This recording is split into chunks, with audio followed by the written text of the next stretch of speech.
All right, welcome back. We're going to focus on working with schedules, the schedule management part of the tool.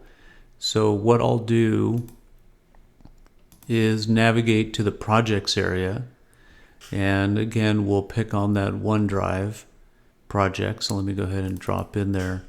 And if you recall from before, we mentioned how the schedule URL is being brought here back into Power Apps. So when the project is approved, it goes into Project Online, it creates the project, and that allows you to use Project Online, of course, for managing the schedules. And so that ID is tied between Project Online and Dataverse so that there's a consistency across the two different environments. So you'll notice that it pops us right into this OneDrive, this 1008 OneDrive project. Now, all of these projects, of course, can be managed with Microsoft Project Professional. So you'll notice that I already have it open down here in the bottom. I'll go ahead and launch that. So notice that I'm in the same project running Project Pro.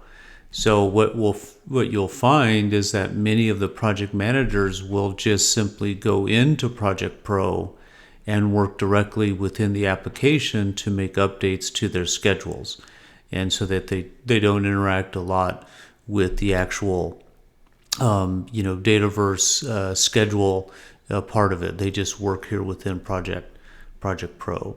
So if we go back to that environment, I'll navigate back into Power Apps, into this particular area. And let's also go take a look at what the end users might see back in Teams. So if I go into Teams again, we'll navigate there, and I'm just going to go into the Teams area. Remember, I want to get out of this mode here. I'm going to navigate down to the bottom. There's that OneDrive again. I'll click on Main to find ourselves back in here. And then you'll notice that in the main channel within that project team, I have the plan, the schedule, and the enterprise PPM, which is just a link back to the application. So each of these serve a different purpose.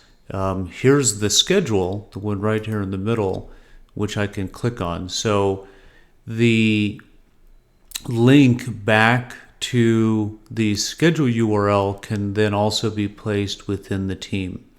So from here, you might have a team leader or a junior PM that might come in and do a little bit more with the schedule than the average team member who might be doing all of their task management back in Planner, for example. So there's different ways in which you would set that up.